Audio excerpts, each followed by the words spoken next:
Okay, this is going to be a quick introduction to Cherry Audio's Voltage Modular. It's a free virtual modular synthesizer. Now, it's free. There are no restrictions on it, except that it only has a certain number of modules that come with it for free. And then obviously you can buy more modules as you get sucked into it. But you can do a lot with the free ones. And so in these videos, I'm just going to use free modules. Now, to keep it simple, I'm going to say that the sound of a synthesizer comes from the oscillator. It is the most common thing that we get sounds from. There are other ways to make sounds, but let's just look at an oscillator. Now we're going to, this is the free oscillator that you'll get. Now how to make a noise is, you can click on any of these sockets here, click and drag, and a cable will appear. We plug it into the output, main out to host.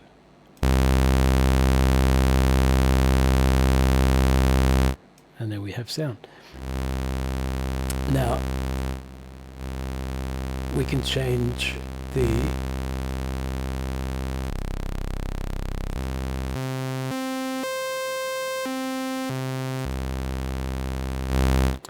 octaves here.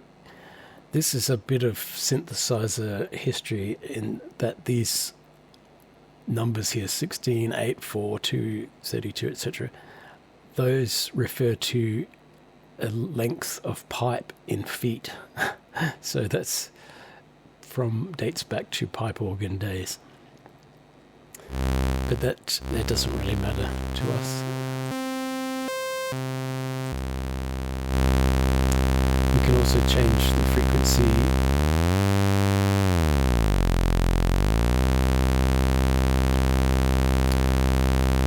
up and down there. What else can we do? Pulse width only affects the square wave. So we'll listen to the different waves first.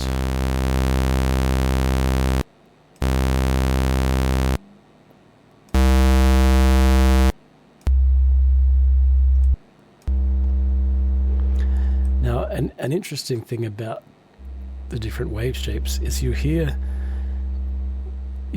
that a sine wave sounds lower. In fact, it sounds an octave lower than the square wave.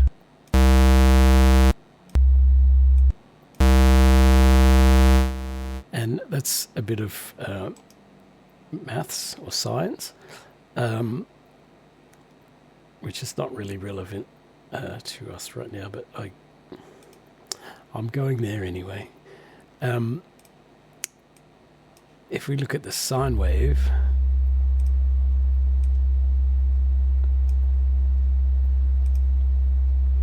you see this has 1, 2, 3 peaks. If we look at the square wave, this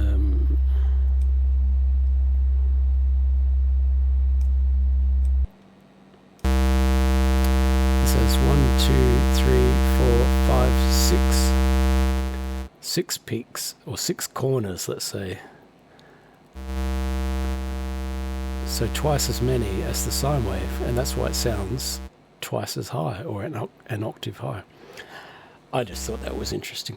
Now, so pulse width only relates to a pulse wave, which we also calling a square wave. We call it a square wave when it's square.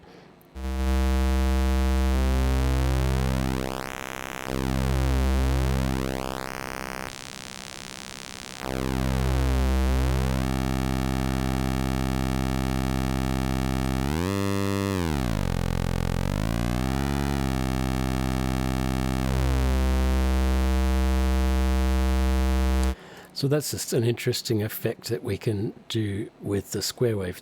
Now this control doesn't affect any of the other waves. And very usefully, we have a little oscilloscope here,